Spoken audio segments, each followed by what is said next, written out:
And we're live, mate. Thank you for coming on. Absolute Paddy the pleasure. hooligan. How are you, mate? Good to be here, man. Mate, thank you for coming. Good to be here. Trying to get here now, that was it. I know, it's a nightmare, isn't it? That was a different story. But listen, I'm going to get hit, man. I know, man. So you're over here for Cage Warriors, yeah? Yeah, I was over here for Cage Warriors last night in the exhibition arena. Yeah. Yeah, brilliant. Was it? So it wasn't the Echo? Because normally they do it in the Echo arena. Is it the same thing or not? Well, the Echo was what was on my maps, and then it didn't turn up at the Echo. We ended up at the exhibition arena. So I think there's one side, right beside it as well. But we're in the arena, like right on the seafront, like even the warm-up area. Is that the first time you've been there, yeah? The first time I've been in that one, I've been in the Echo arena. I've done BAMA shows and stuff like that. And like, I love that part of Liverpool. Yeah, the docks and all that. Part, yeah. It's amazing, isn't it? Yeah, so it's beautiful. Old. You can smell the history in it. Yeah, man. Liverpool's my favourite city, you know. And being just so close to it, to be honest, I don't make the most of it, really. I'm a big Liverpool fan. Do you go over to the games a lot? But you know, I haven't been at a game in years, but I would. Really? I'd love to get over. It's so hard to get the tickets. It is, isn't it? Like, in Ireland, this is the way you get the tickets, right? Yeah. This is the story. You buy it off an outlet that controls the whole country of Liverpool tickets, and you have a United guy as well. And you pay 250 quid or something, and you end up getting on a coach, and then you goes under the boat, and then you're on the boat coach, and then you get back on the coach, and it's another 2 hours. Then you go to the game, then you stay, then you get back on the coach. Yeah. And it's like, I remember the first time, right? One of my friends asked me to go to a United game. Yeah. And like, I'm not mad about going to football games either, but like, the UFC had just happened and all this kind of stuff. Yeah. And I was like, Adam, listen, I don't know what I can do. She's like, please, I'm not getting let down, please. So I ended up going on this game with him, right? And we get on the coach, and I'm like, Adam, people might kind of notice me on this coach, and I might be a bit weird. And he's, who do you think you are? What are you? Shut up. You know, yeah, no, it's a right sound. So he gets on the coach, and he sits down. 2 seconds down. It's Paddy fucking Holohan! Is that what he said, yeah? Yeah, the whole coach, like for 2 hours, all the way to England. It was like, yo, take a can, Paddy. You know what I mean? Do a picture with us, Paddy. Ring me, mate, Paddy.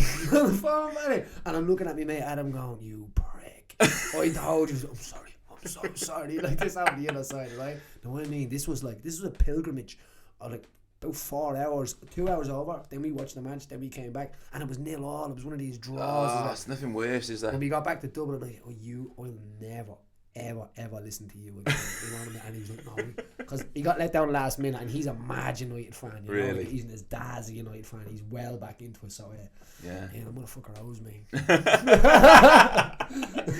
So how did you get on last night? So you had a lad fighting from your gym, yeah? It was good. Yeah, I had a guy,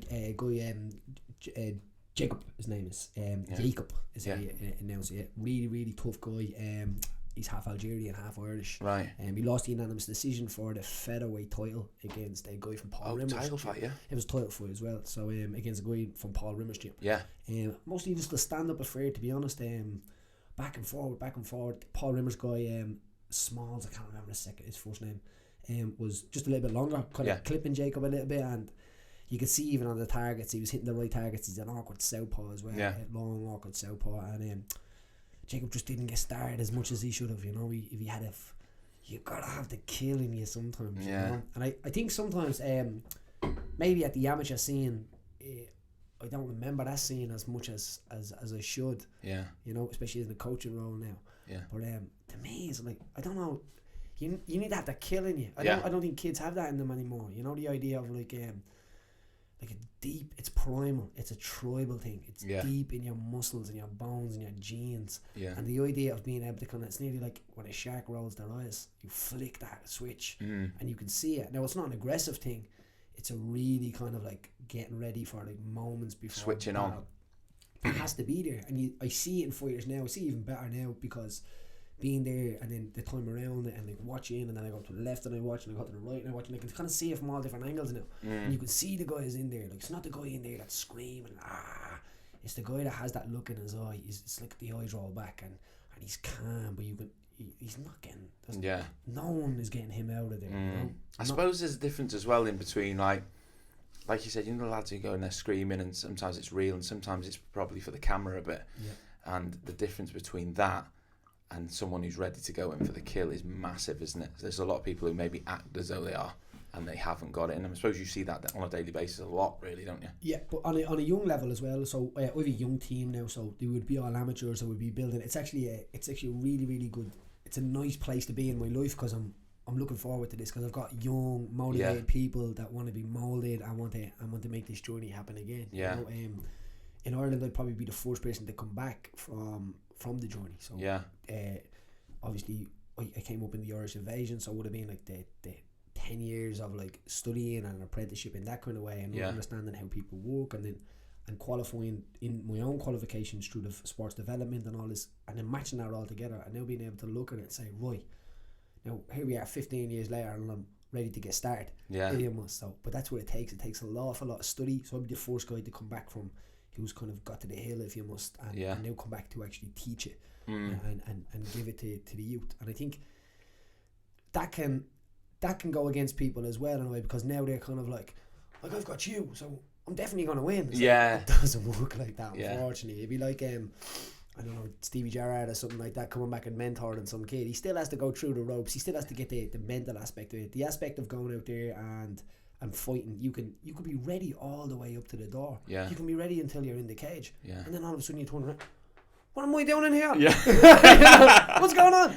This can happen. And the idea it's real. Do you know what, when I came to your gym, and you took me around yours, and we stepped in the cage, and you were like, you know, as soon as that door shuts and you started running around the cage, mate, it seemed real to me then. I thought, wow, God, nothing's happening there, but when you're under the lights and you've got the crowd there, and suddenly, like you said, these lads walk in and they're like, oh shit, this is real now. It's just you and the opponent. You've got to have it in you, haven't you? Anybody that gets in there gets my life respect. And the idea is, I think some people get in there and they have all of the dreams and the aspirations of going to the top, but then when they do one and they kind of multiply that by 10 years in their head, they're probably like, I cannot do that. I can't handle that.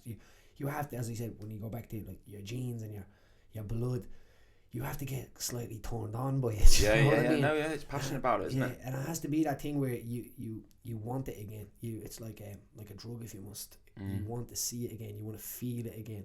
Where some people, that's the last thing that they want to see and feel again. And sometimes people have to go in there and do that. But to me, that person, I admire that person, because that person is going in there to feel what it's like and then talk about what it's like. You get some people that go in and they dip their foot in the water, and then they change all their bios and they change everything there. Oh yeah. You know, I mean, they're now sitting down and I just hung up my gloves and it's been 6 months, mate. For the Instagram. Yeah, it's been 6 months. You know what I mean? So it's a long journey, and to me, I'm on the other side of the coaching journey part of it now, which is great, and we all come through the door. So like obviously everyone has to retire someday when it comes down to it. And then it's like, okay, what do you do then?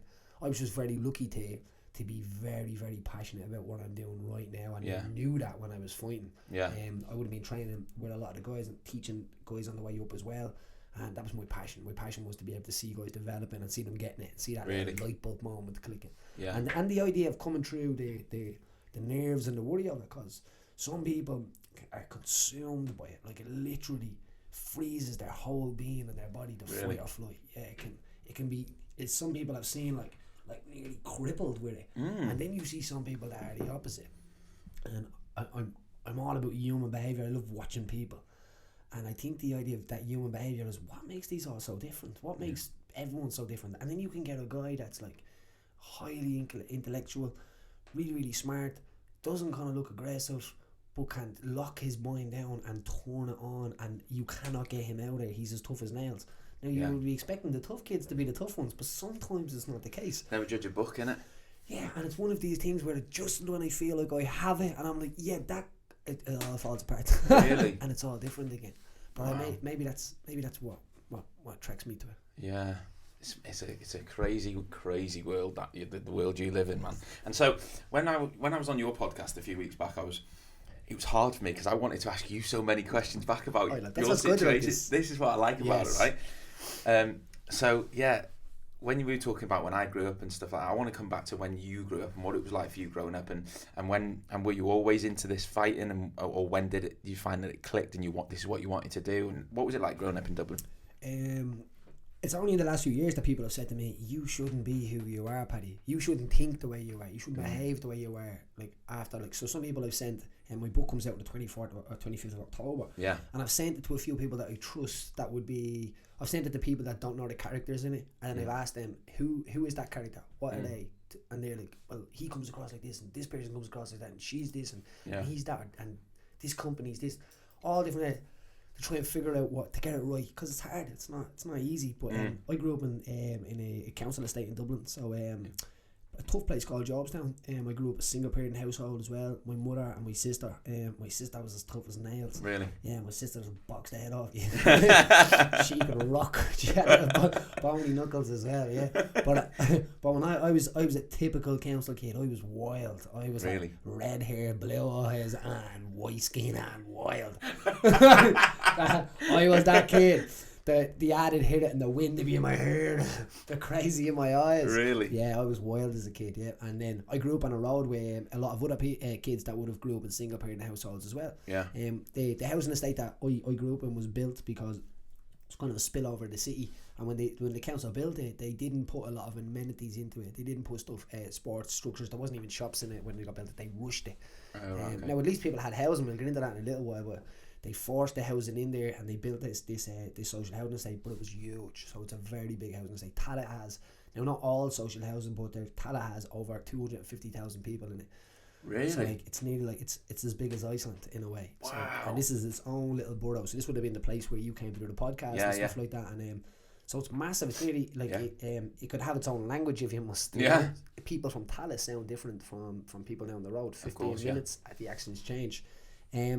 Fighting was always very much a survival tool when I was a kid. Really? Yeah, because some kids are your friends one day, and then something happens to them, maybe in their house, or maybe they get a little bit pissed off by another kid pushing them, and damages. When someone is damaged, they damage others. Yeah, and that's what happens. Yeah. Now the good thing about it is I would never change it. Like if you asked me to go back and be in a different kind of childhood, I wouldn't. I learned so much as a kid. That's amazing. That. By the time I was 11 years of age, I was very, very well equipped in my head. I was equipped to be able to, like, I was very streetwise. Really? Yeah, I knew who to trust. I knew kind of the rules of what you do, and you never tell on your friends, and like you never steal from your own. You never mess around your own. I had respect for people. I never hurt people in a way. You know, I had respect for where they was from, but I was always interested in fighting. I wasn't an evil kid. Now some of the kids I grew up with, they were evil kids. Yeah. I wasn't too evil, but I loved fighting. Say we were playing football and it kicked off. Oh man, now you're talking. and I love the rush of it. I loved everything. I loved the idea of like people that recognise what this means. When confrontation comes, some people go, "Oh, I don't like confrontation." I loved confrontation when I was a kid. Well, I loved the idea of it building up. Like a bigger guy would be stepping in, you know it's gonna happen, and all of a sudden your heart starts going, your hands start sweating, your mouth dries up. Yeah, you're kind of like. It's happening now. And then it's on. And it's this little like ball of flashing red and white, and it lasts for 30 seconds when it's say in the street. Now as kids, some kids I know these days have never even been in a fight.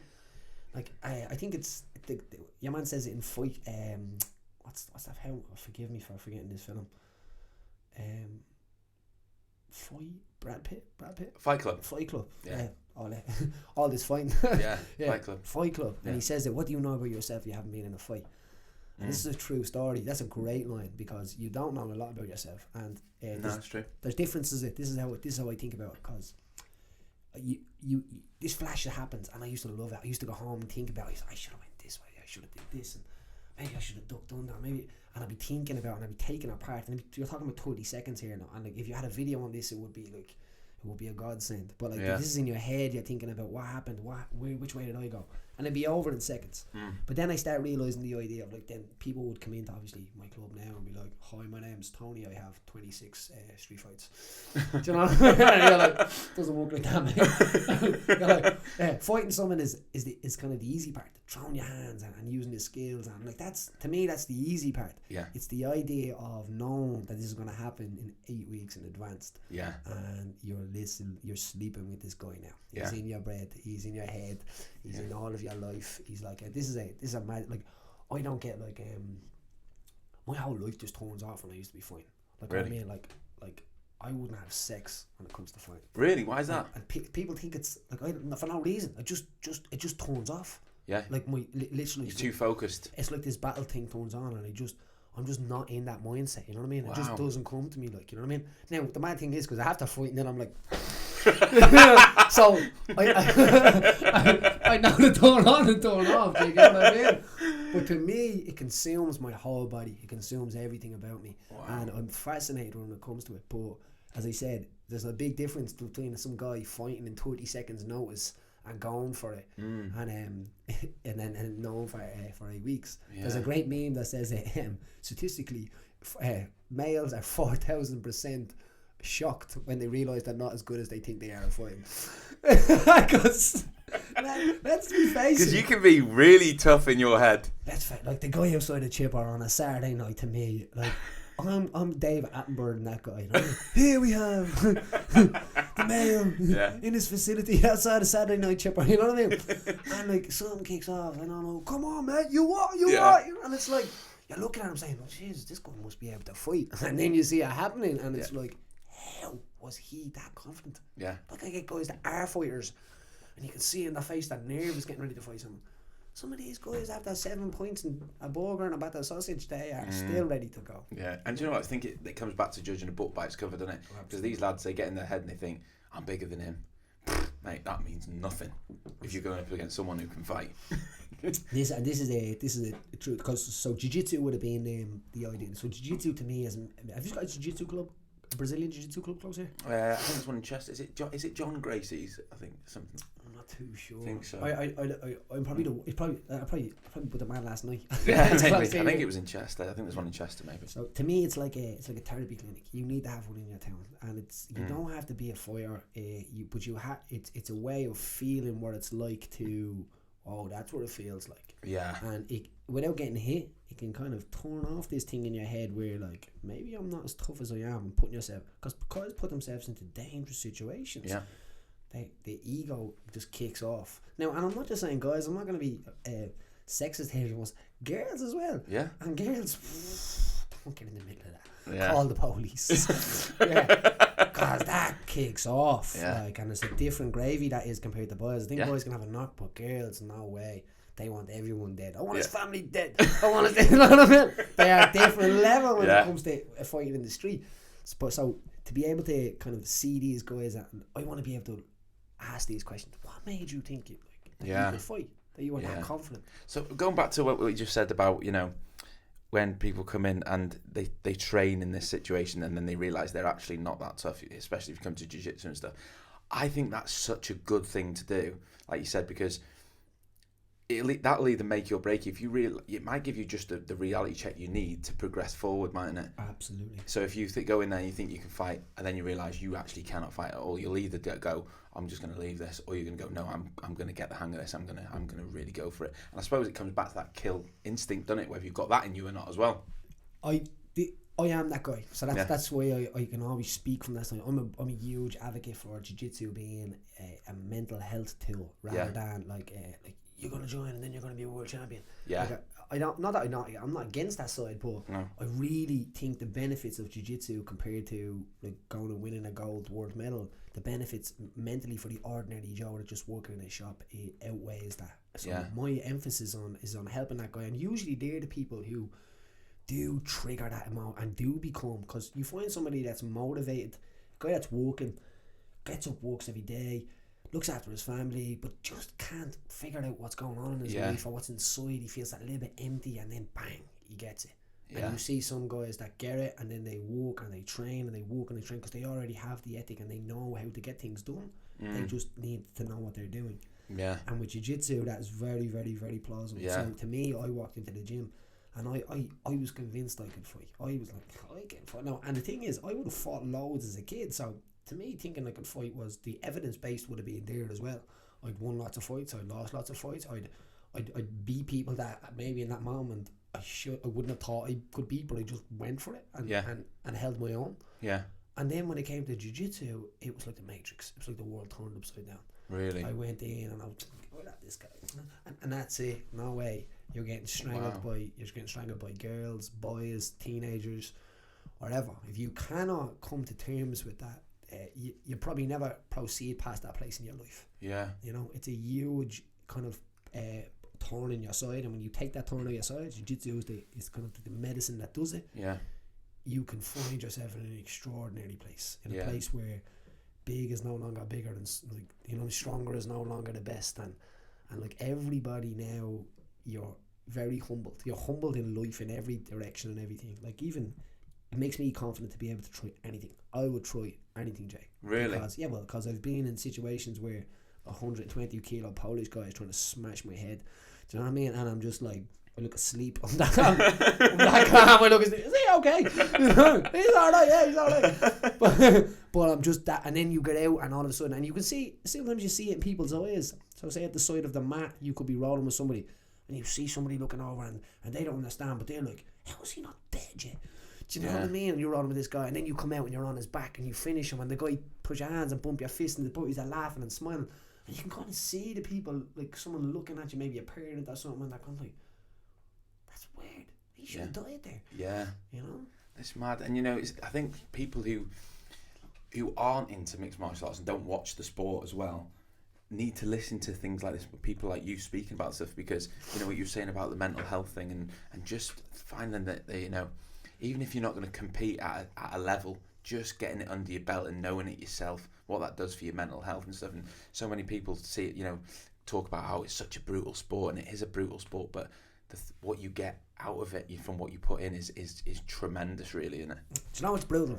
Politics. Yeah. So don't come at me about no sports. You know what I mean? Yeah. So that's a whole different game. So when we're talking about brutal things, like, and this is what I've always said, because, like, obviously, especially in Ireland, when this all blew up for us, it was heavily attacked, and like 10 years later, I'm still defending the same thing. You know, really? Like I have parents coming in and they're like, so there's no elbows. No, he's 11. He's not allowed to elbow anybody. He's not allowed to hit anybody. Like in my club, you're not, like in Ireland, you're not allowed to take headshots until you're 18 years of age. Oh, really? Yeah. So Ireland's probably the safest country in the world to do. Is that just Ireland that has that rule? I'm not too sure. I can't speak for other countries, but I know that we there's a cadet. There's a cadet rules now. So now, obviously, kickboxing and boxing and stuff like that is not my genre. So that would break the rule if you're just the other. I don't let kids take headshots until they're 18. No. I don't feel like it's when you're 18, you can make your own decision. Getting a punch in the head, I think, is an adult's decision and not even your parents' decision. Yeah. Because your parents not getting punched in the head. Yeah. So sometimes you'll see them on the sidelines and like they're kids, mate. Relax. So to me, I would highly encourage the grappling aspect of it. Yeah. Get really good at grappling. Become an absolute ninja. And you see kids, even in, like, I say, bully situations, where they teach everybody else in the room how to act when something happens, kicks off. If something kicks off and someone jumps up and starts punching someone, he's punching him, just the whole situation, everyone's getting hurt. Your hands are going to be hurt. You'll probably break your finger. The amount of times I see guys, what's that round your hand? Oh, I hit someone on the top of the head and he smashed my hand, and he's a mechanic. And where you see guys like Ryan Hall. Have you ever heard of Ryan Hall? No. The situation there, really good. This guy's a wizard, jiu-jitsu guy, right? And he's in a restaurant and some guy's picking on him, and he's a big guy, and he just jumps up, takes the guy down, takes his back, chokes him, and it's over. Yeah. And not everybody in that room got a lesson that day. Like, holy shit, what happened there? And it's like nobody has to get hit. So to me, the younger generation become a grappling ninja, and the striking part, I think, follows it, because you learn how to learn with jiu-jitsu. If you can learn jiu-jitsu, it's like learning a 3D puzzle that's upside down, and the pieces can go both sides. Yeah. So it's like, wow. So you're going to make a million mistakes, but you're going to make a million different kind of corrections, and you'll never make them mistakes again. Jiu-jitsu was like that. So then when it comes to striking, to me, striking is a little bit, I won't say, I'm careful with my words here. How dare you say that? Striking to me is a little bit more easier to learn if you are really good at jiu-jitsu, because you learn how to piece it together. Yeah. This comes, and then I do this for this and this and this. Yeah. And you learn how to drill, and you get the work ethic, and the idea of lots of failure without success leads to lots of success. Yeah, because again, training this, going in it as an amateur, you're going to fail so many times. And it's whether you're going to just keep going or not, isn't it? But I suppose you see a lot of people give up, yeah? I can see a lot of it, yeah. Now, as I say, I'm very lucky with some of the guys that I have now.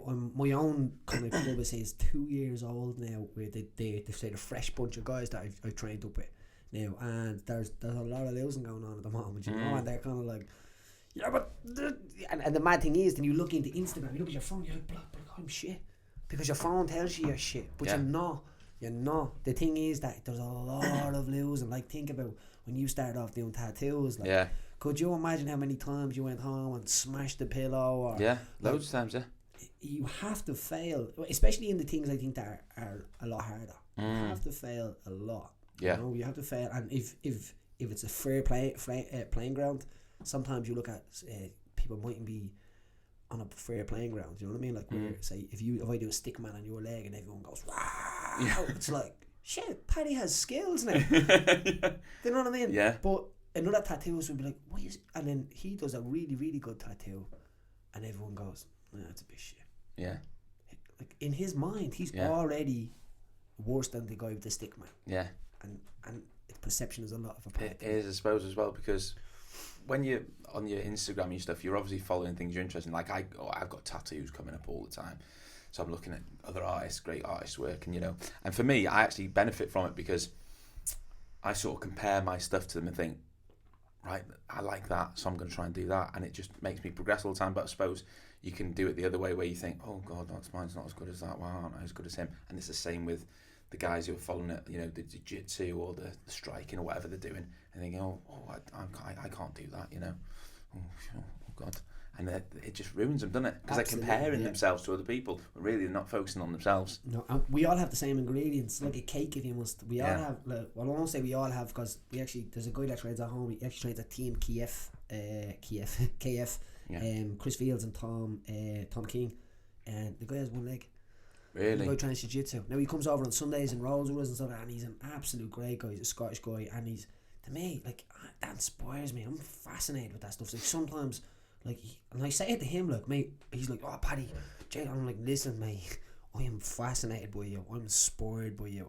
Like, sometimes I would think, like, having a hard training session, you're like, how the fuck, like, how can you be moaning here? Like, so we all start to say with the same ingredients, say 2 arms, 2 legs, the standard case, and we're moving forward.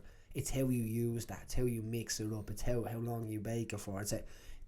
It changes, but we all have the same ingredients. We all have the same 24 hours in a day. And people can be where you are if they really want it. People can be where I am or where someone else, and where people find themselves is usually because they were looking for so long. If you call it ball watching, if you must in life, you float off the pitch and you're not really involved anymore. So you can have anything because you have the same ingredients as everybody, and fighting is the same. But some people, as I said, are not willing to go through the hard times. They want instant. They want that product straight away.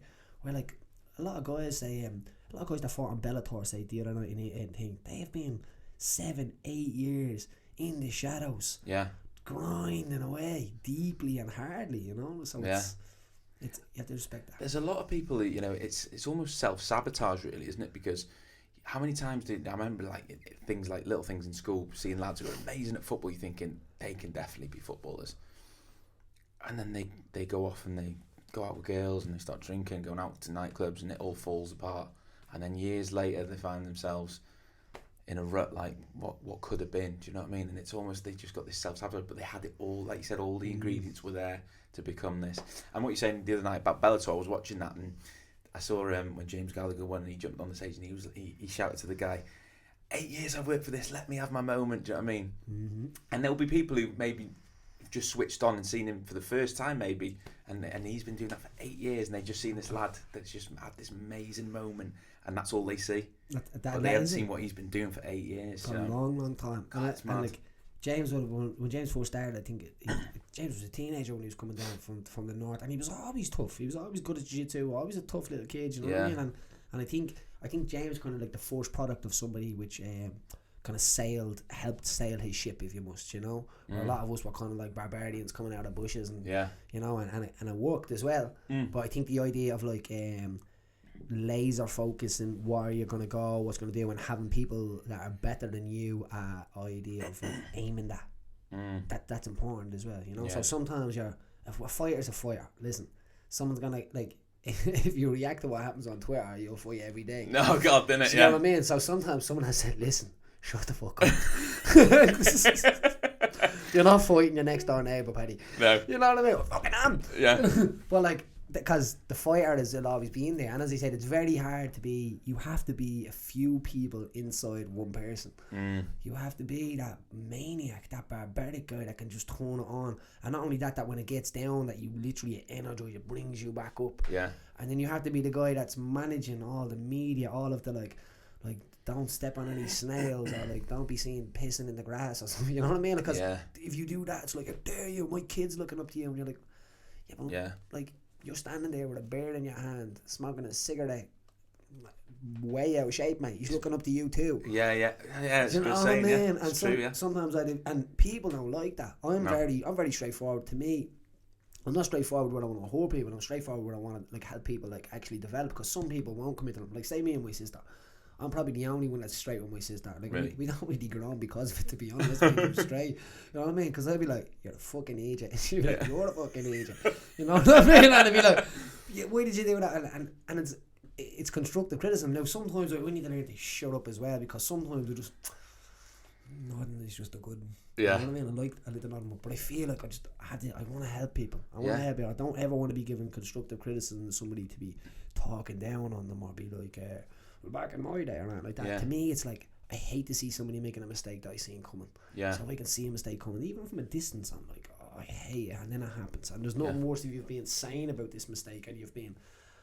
I think when I refer back to being a kid, when I was young, I learned a lot of stuff very, very early. I learned the idea, I said, like, the art of the street, if you must, you know. And I can see things from a distance, and that's something that Connor's very good at. So Connor can kind of see past the problem, and I feel like I have a bit of that. I can see that, you know. I can, where everyone's looking at the problem, oh, look what's happened, oh, the world, shit, it's broken down. Where to me, I'm kind of looking at, well, in a few weeks it's going to be like this, and then it's going to be there.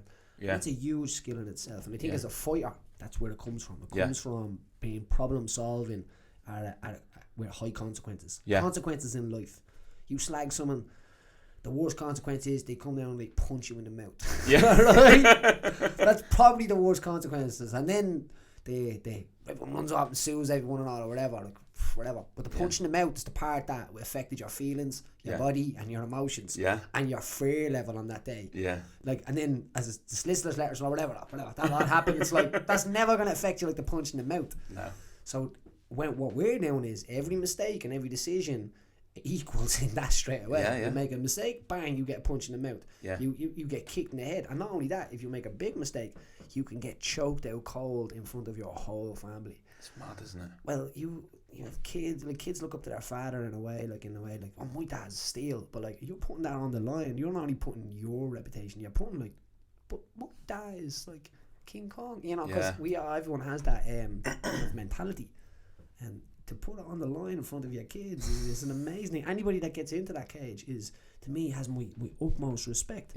Anybody that stands outside and kind of criticises a man on the inside and has never felt it, has never touched his foot down on that ground, is crazy. You know, it's how can you talk about? I don't talk about like Rory McIlroy. You fucking missed that shot, Rory. You know what I mean? I'm shy. I'm saying nothing. I'm sitting down. You know, so I'm not telling golfers how to do it. I'm not telling say racing bike racers how to do it. I'm just watching them. Saying, they're the professionals. They're professionals. I remember a few years ago, a mate of mine was a mixed martial artist, and he was performing on a show in Leicester, so we went down to watch.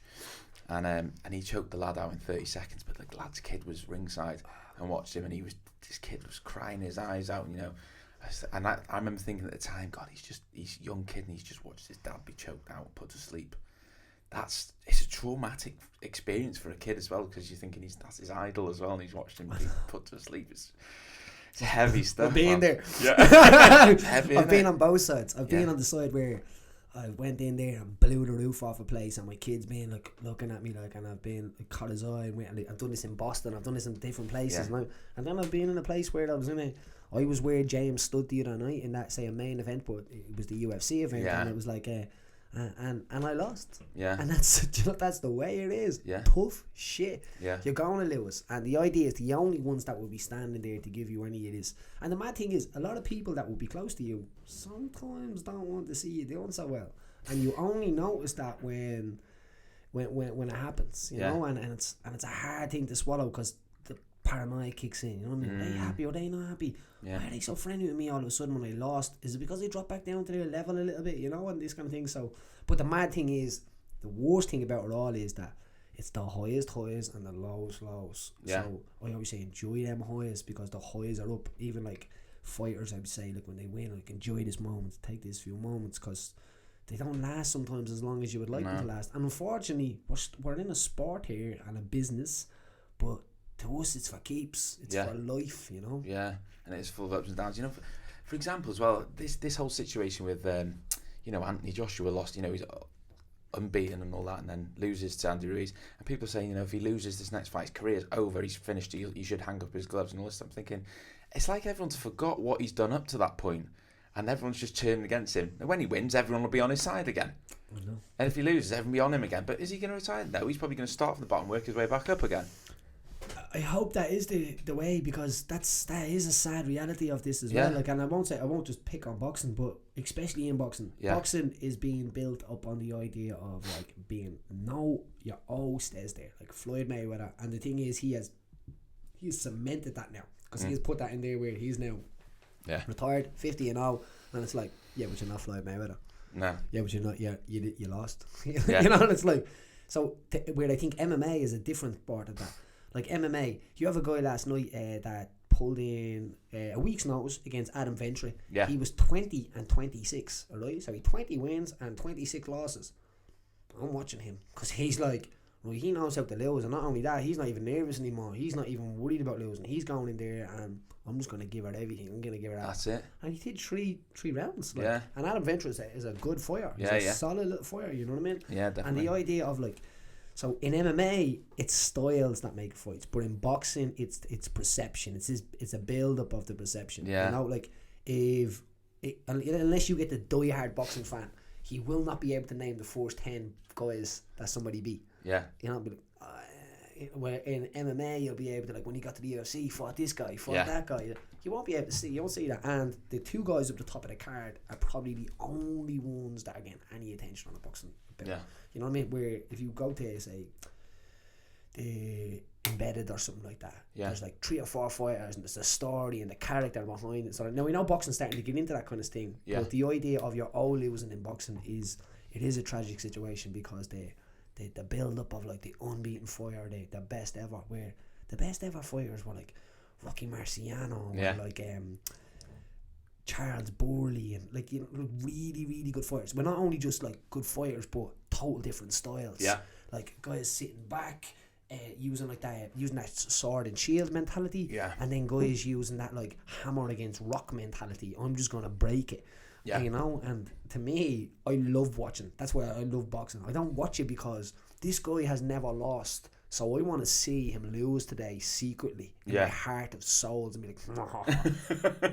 that to me, that's what the O is about. I think people, you're going to watch a sport where one guy is going up, his whole family, his kids are like, and then on the other side, everyone's like, yeah. So, like, I'm fascinated with that. Yeah. Why? Like, how do humans come to that? And this is probably one of the oldest sports we've ever done. 2 lads are fighting. Everybody's watching it. Yeah. Nobody's watching that else. And this would have been like them back to Roman times and gladiator times, and I'm pretty sure back in caveman times. Yeah. Having a knuckle. You know what I mean? 2 lads having a fight and none of that watch it. I say it's the oldest form of entertainment and like intriguement that catches us. Why are we watching it? You know? It's mad, isn't it, how humans just love to watch 2 people really hurt each other. And the mad thing is, like, if we got a video now, this is what we're living with now. I'm gonna put my hand on the table. I'm gonna chop my hand off in 24 hours, right? Start donating money. Yeah, could you imagine that? And all of a sudden, watch the views. I have a knife, and they're like, damn, I'm gonna chop my hand off. Millions of views. Yeah, straight away. It's so true. Probably make me bigger than anything I've ever done in my life. Yeah. We're sickos. Absolutely disgusting. We're absolute sickos, man. You know what I mean? I don't know what does go on. So, talk to me about the first time you went into the gym. So first time I went into the gym, I actually followed one of my mates and his dad. So my mate's dad, Jim Donnelly, which actually still trains for us as well. Really? He was away last week and all competing with us still. He's he's a great man. If you're ever going to see a man that you want to stand yourself up against, it's this guy. He is amazing. Loves his wife to death, works hard, trains, helps everybody. Yeah. Doesn't hold bitterness and anything like that. So when he was going up there, my mate, his son Dean was following him. Dean is the kids coordinator in my gym now, which is a mad circle. This is like 15 years ago or something like that. So they went up to this gym. I'm going as well. know what I mean? I remember I didn't even know what was going on. I was calling it like Taekwondo or something like that. And like, now, like if you were to ask people like what is SBG at this time, like they probably would have thought it was a health clinic or something like that. You know what I mean? Is that a sexually transmitted disease? You know what I mean? Not a new one. I think we have that too. No, but at that time it was a small little building. I was in Rackcool, it would have been at the time. Yeah. So we went up, and I remember my first session. I remember my first move. My first move was a pendulum swing. Learning how to work pendulum, and the idea is only the other day I'm teaching how to work pendulum, and pendulum is like momentum and how to build momentum and how to So you create these different like kind of energies in I think you get good at creating it. Like if you need to create momentum, you know how to create. If you need to create pendulum, you know how to create pendulum. Yeah. And these things help you escape position. So you're like working the little bits, and these are the tools that then come into a bigger picture. Yeah. And I remember just being, whoa. Now it's not that impressive, to be honest. Looking back at it, like I was like, for me it was, this is it. This is brilliant. Really. So my first few sessions were like that, and then till the time it probably would have been a few weeks, probably months even. But I was just fascinated with the jiu-jitsu part of it, and then I ended up sparring one of the nights. I came down on Thursday, and I asked John, could I spar? Now I would have, as I said, I'd done a good bit of boxing. I'd fought. So like to me, like I don't know the jiu-jitsu part of it, but I know the striking part of it. But I didn't either. Like, really. But in your head, you're like, I know that works. Yeah. But with jiu-jitsu, you can't figure out the patterns of it. So it's kind of, I can't get it. But everyone comes in, I'll do the striking, but I won't do the jiu-jitsu. Yeah. So we start and they strike him, and then I remember just getting the head poked on me. It was actually Aisling Daly at the time that did it. Really? Yeah. Now I don't even think she knows it at the time, but like I remember being like, no. At the time, Aisling's about 5'2", pink hair. Really? You know what I mean? Like, what is? And I remember just getting lit up like big gloves. Boom, boom. What the fuck? Boom, I'm getting hit the other side, like, and then like Owen Roddy would have been in the room and stuff like that as well. So I remember to spar Owen, and Owen was a southpaw then, right? And I was like, right, so I got battered around a little bit off Owen. And then my mate Dean was sparring as well, right? And I remember Dean standing against Roddy, and Dean is a southpaw, right? And I'm saying to Dean, try a jab, and he's throwing like his backhand, his left hand. So he's jabbing with a left hand. Do you know what I mean? It was that like, and it just amazing. Like from that time and that puzzle of putting it all together. Like I remember we're driving home one day, and I turned around to Dino, and his little Citroen Saxo. I was like, Dean, I'm going to do this for the rest of my life. For the rest of me, like, that's it, this has me. And he's like, it's a few weeks, give it a... Now when I thought at the time the price of it was, I think it was 80 quid a month. Yeah. So you're paying 80 quid a month. No, I thought it was 80 quid a week. And I was like, I remember counting and saving the money away, and then coming up like and paying me fees, and I was like, no, they were paid. I was like, what do you mean? I thought it was 80 quid a week. Now I would have never afforded 80 quid a week at that time. Yeah. But I knew I was finding that 80 quid. And that's why sometimes when it comes to training now, people go, oh, it's very expensive. And you're like, like so my gym works out, like I've made it like this. It's 25 quid a week, right? The dole in Ireland is €200 a week. Yeah. Yeah. Minted on the dole. 200 quid a week, so it's like 25 quid, which is like a $5 a day, right? So it works out 100 quid a month. Yeah. Now some gyms do like where there's like, you gotta pay this now. Then you gotta. To me, it's come in, put your time in, walk through the programs, get good. That's all I ask of you. And then walk up through the programs where guys are like, no, I want to go on to the other program. And sometimes you can pay to go into other programs, but for me, all you have to pay with is work. If you get good, and it's not advanced training, it's training advanced. Yeah. It's a little bit faster. The terminology, the language, the words, you don't want to get lost. That's why I say don't train advanced. But if you can train advanced after a little while, quick, some people excel quicker than others, and some people understand it quicker than others. Some people are stuck in the corner, squeezing people for 10 years. And then some people figure out, right, sound, it's not about hurting people, it's about moving loosely and figuring out the movements. Yeah. And then they can move on to advanced training if you must. So I do that with people with money wise. But I was like, when people come to me and say, no, that's right, I used to say, mate, I hadn't got the money and I was going to pay 80 quid a week. I remember this time. So when you find it the way I found it, it will not matter what is in your way. Yeah. You will find a way. And I still remember that day. So I think as a coach and like owning a gym and as a business owner and all now, I understand that I still have the beginner's mindset. Yeah. That mindset. I remember how I was thinking there. So I'm not asking you to do something that I wouldn't do. No, exactly. And that's it. You just live by that, mate. You'll always be successful, won't you? I wouldn't put somebody in a situation that I wouldn't go myself. So that's kind of what it is. When I'm putting someone into a cage, and there's like lights and thousands of it. I understand what that feels like, so you can kind of conform with them, you know what I mean? But it's, sometimes, as I said, especially guys starting out is like 2-3 years, even 4 years sometimes, starting out to compete. That's what it is. People are like, no, I'm not beginning on 4 years. Like, you're still learning the ropes. So the first year is probably getting comfortable to the gym. Second year is probably finding your feet with jiu-jitsu and striking a little bit, and then maybe you compete at the end of that year. Some people will do a year and then compete, which is still a little bit too early, but like, nothing happens. What do you the only thing you gain out of that is experience and knowing, do I want to do it, do I not want to do it? Or you go in and you're like, boy, I want to win after a year and I want to then go to the UFC, and I was like, it doesn't work like that. You gotta put the work in, the days, the hours, everything, man. Insta world, I'm telling you, insta people just don't want it. That's it. It's about wanting it enough, isn't it? Because I remember when I started tattooing, they said to me, you won't pick up a tattoo machine for 3 years. And I just remember thinking, fucking hell, 3 years. But, you know, I thought, well, this is what I want to do. So it is what it is, isn't it? Absolutely. And now you're top of your field. But so that's the same thing. You're in the same position, you know, you're top of your field. And it's like, when you can be there and then look back on it, and then you have these people, you know, I get apprentices who want to, well, they want to start tattooing, they go, you know, you'll get a good year out of me. I'm thinking, you're having a laugh, mate. You'll be doing a lot more than, you won't even be doing anything, you'll be cleaning for a year practically, you know what I mean? Learning health and hygiene before you even pick up a pencil again. and I'm starting to realise that more than that. Like, I have this thing in me that, like, if you had told me it would mean that I would be successful, maybe this is how, from where I come from or how I was raised, we didn't have much growing up, and if you just told me, listen, there is light at the end of that tunnel. If you come in here and you lick the walls for 12 hours a day, then you're going to be successful. I will be here licking them walls. I will do what the guy will tell me to do. Now, that's a hard part as well, because sometimes you get people that when they find that much motivation in you, and find that, like, sound, I have a place for you. You know, so you have to be careful of this as well. So, but to me, I'm about giving people shots now. And I get people shots.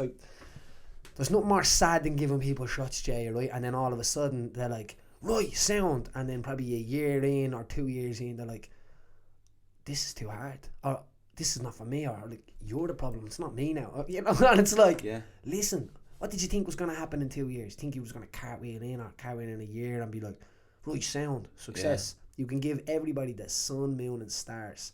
And I think sometimes if you show too much love, it gets you burned, you know, in a way. And I'm starting to learn that myself a little bit more. I'm really nice with people. I'm not like, I'm not shout at you, coach. Like, I'm not like, for fuck's sake, if you make a mistake. And I'm like, well, listen, I'll walk you 100 times here as long as you get it. But I think maybe I need to be that coach a little tiny bit more, because sometimes you see people that just like, they fuck, like, in all sorts of sports and all sorts of worlds, that like, and they get the best out of people by, I don't know, abusing them a little bit, you know what I mean? It's mad, isn't it?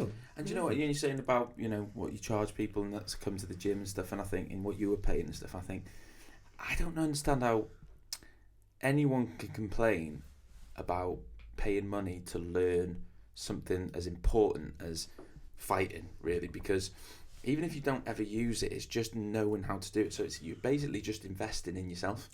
That's what I see that money as. Like, you're just investing in yourself. You might not ever have to use it, but it's there if you need it. The tools are there. Yeah. So we started a new program in the gym now, and I kind of came up with the idea of like, how do I get people? And to me, it's never about like, right, how do I get people in here to make money? Yeah. It's always about like, I want the right people together, and I want to use my time helping the right people.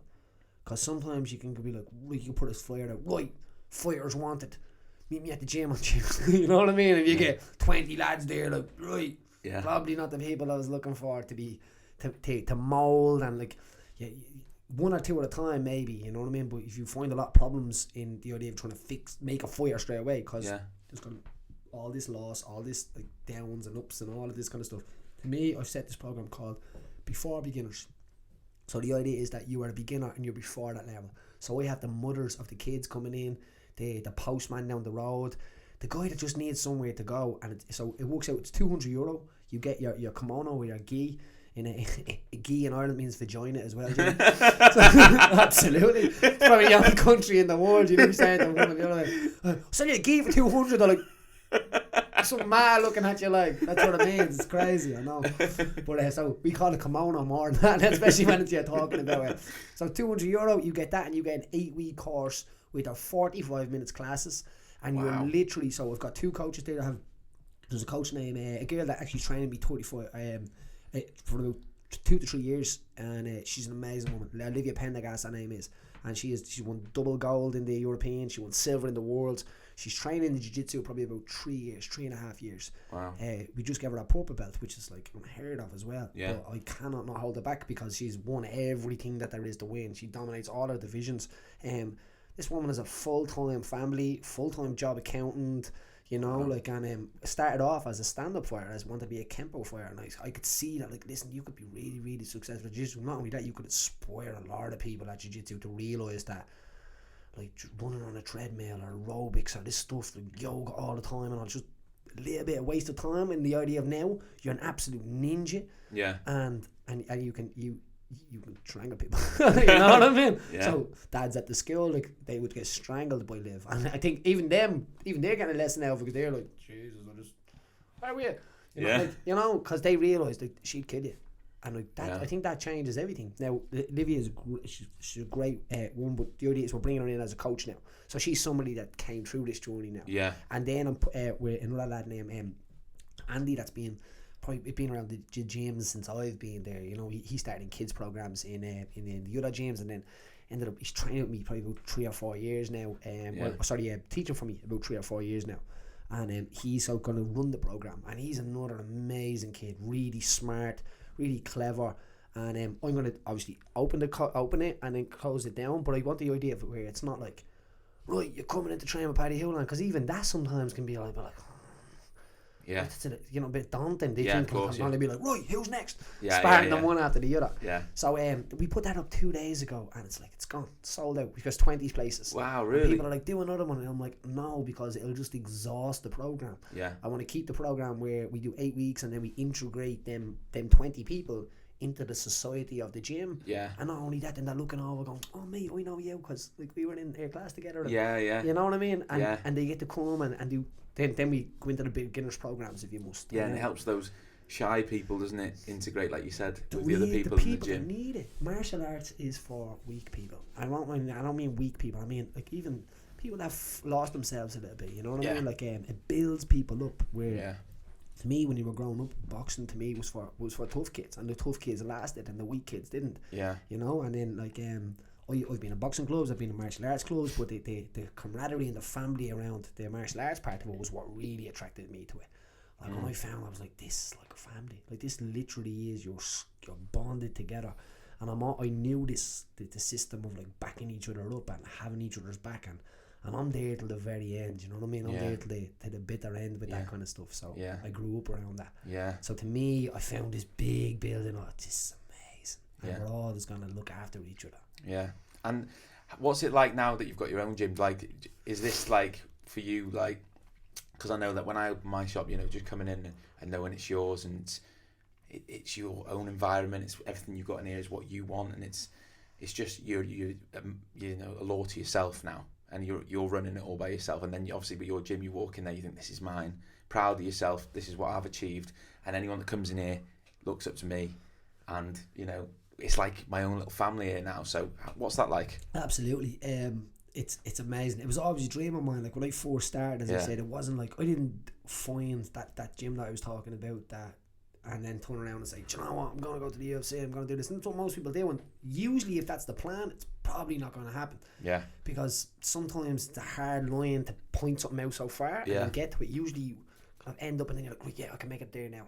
To me, it was about fixing people. It was about literally doing what it did for me, taking out that ego, that your ego is not your amigo, you know, and taking that out of you is a huge part. It doesn't only change you, it changes your family, it changes your neighborhood, it can change everything. You take someone's ego away from them and it can change a lot of stuff around them. So to me, it was always about that. So the idea was to set up a gym well before I'd even like stepped foot inside even into a cage. I wanted to teach jiu-jitsu. I ended up going to Canada and doing all my certs and all, like my sports development, manager leisure, personal training, fitness instructing, all of these, loads of them. I was very lucky that I got to do a course through a FOSS scheme over thing, and then I qualified for another course off this because I did well in that course. 2 people got picked off the course of like 40 people, and I was one of them, so I was lucky. and I got to go to Canada. I got to live in Canada, and what was that like? It was amazing. Living in Vancouver, I was like literally really this little Dublin kid, the school bag on, ready to go, walking down to a Sky train, like getting on a Sky train in this big mad city. Were you on your own? Yeah, well, would have been so the group that went, 2 of us out of the course that we done were eligible to go. So me and Richie, and then we ended up, so other guys from other courses and all different kind of like things got brought together. And this was actually a crazy thing because it was a cross borders communication course as well. Yeah, which the north of Ireland, there was 8 Protestants, 8 Catholics, and 8 Southern people. So it was about mixing them all together. Wow, okay. And I just happened to be one of the 2 of the Southern people was me and Richie, another guy, and I'd done a course with him, so I spent a year with him. So it was sound. So we were going off to Canada together. We were going to live in Belfast for a while, and it was amazing. And then I ended up competing over there in jiu-jitsu, and I was training over there every night. How long did you say you were there for? I think it was 4 months. 4 months. Yeah, and I was living with this French family, right? Living, and it was mental. Right? I didn't speak any French. They spoke loads. And I was like, all right, mate, to the kids, you know what I mean? I'd be like, okay. You know what I mean? And I'd be like, I remember one of the kids one day saying something to me. He starts talking up to that, and I'm like, what are you saying? Right, I mean, and the mother comes in to me and says, he's asking me, why do you get to eat candy for breakfast? Right? Because I found Lucky Charms on that trip. Did you? Yeah? It was. Lucky Charms. God, do you remember them? Remember them? Do you still got them? Yes. Wait, I don't even know they exist anymore. Strung out on Lucky Charms. Really? Like, and the thing was, right, that must have been my council body and my greyhound jeans or something, Jay, right? Because I was losing weight on the Lucky Charms. So I'd be eating Lucky Charms and I'd be like, I'm in mad shape, like, what is going on here? It must have been my cereal days of growing up, having cereal for breakfast and then sometimes for the dinner. You know, and that was it, yeah. So Lucky Charms, and Canada was just this amazing experience. As I said, flying around on these Sky trains and then getting dropped off on all these different locations. I was working in the high school over there, so I ended up working in Vancouver Tech, and that was on Broadway. And Gracie Barr Jiu-Jitsu was up the road as well, so I was going to work in the morning. I was going running in the morning, getting up, getting my shower, going to that, and I had this great kind of like routine. Now at the time, my son was 1 at the time. So even like leaving, his mother was amazing to be able to look after him for that time, and that killed me, leaving to go and do what I was going to do, but I knew I had to do it. Like, and even at that time, I tell him now, he's 11 now, and I tell him, like, listen, at that time, that really killed me to go. Like, and he's the most understanding kid I know, because he's like, I'm glad you did that. Because like, look what it's at the doing for you, like, and that teaches me now that like sometimes I have to do things that I don't, fair play. like, you know what I mean, I don't want to do to get where I'm gonna go. And that was a hard thing. But when I was over there, I was a monk. I was like psycho mode, you know what I mean? Like, really? Listen, I've got a family at home. My son like blew this flame up in me that I just couldn't extinguish. I just needed to make it. Like I remember promising him, saying to him, like, I'm gonna make, like, we're gonna make it. You know what I mean? Really? Like, I wasn't with his mum at the time, and I was just like, I had this kid now, and I was like 18, 19 years of age, kind of on the edge of like. God, you were young, yeah. Oh, absolutely, man. Be a dad as well. Yeah, I could have been one of these lads on this bleeding. What's this? Teenager, or whatever. Oh, yeah. Let's have to air a bit of that out. Like, teenage mom. Now listen, I'm probably gonna get in trouble for this, but fuck it. One of this family put one of their kids up for adoption, right? And now they go and see the kid. Now my girlfriend Chelsea's mad about it now. I'm not against it. I'm telling you, like, say I was sitting watching telly now, and what's that program that really watch telly? Gogglebox. So I was doing Gogglebox, no one would give out to me about this, you know? But I can't understand where they kind of put one of the kids up for adoption, and now, but then when they were on Teen Mom for like years, and now they're making a lot of money and all out of this now. So like now they're famous and legit, but they go back and visit the kid now, and the family are a little bit like that adopted the kid. I'm not too fans of it. Like, and Chelsea's like, I can't believe that. Look what they're doing. I'm like, they don't want fucking. They adopted that kid. They don't want this MTV life now. Yeah. The other people have to have it because that's how they make money. Yeah. Their job is now, I'm on Teen Mom. Yeah. And they have Teen Mom UK now. Now listen, some of the moms on it, like, absolute legends. Yeah. You know what I mean? They do a great job. Yeah. Incredible job in it. But it wasn't for me. They came from now.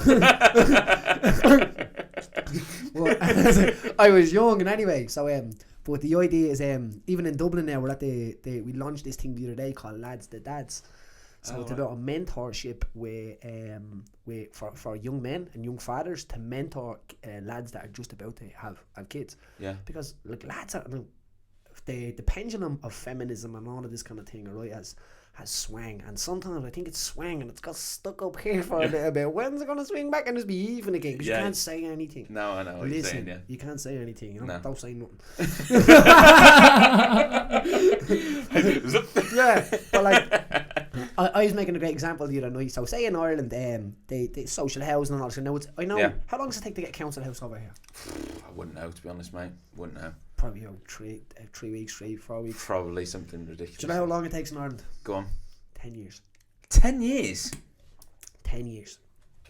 How does that work? If me, my girlfriend and my kid go down and put our name on the council list tomorrow, they'll tell us to go homeless, right? So this is we'll get a little bit deep here, right? So they'll tell us to go homeless, right? Now, homeless in Ireland is you go and live in a hotel. So they have hundreds of families, Jay, living in hotels over here, right? Over in Ireland, right? The mad thing is that there's a big investment from the government in the hotels. There's loads more hotels getting built, right?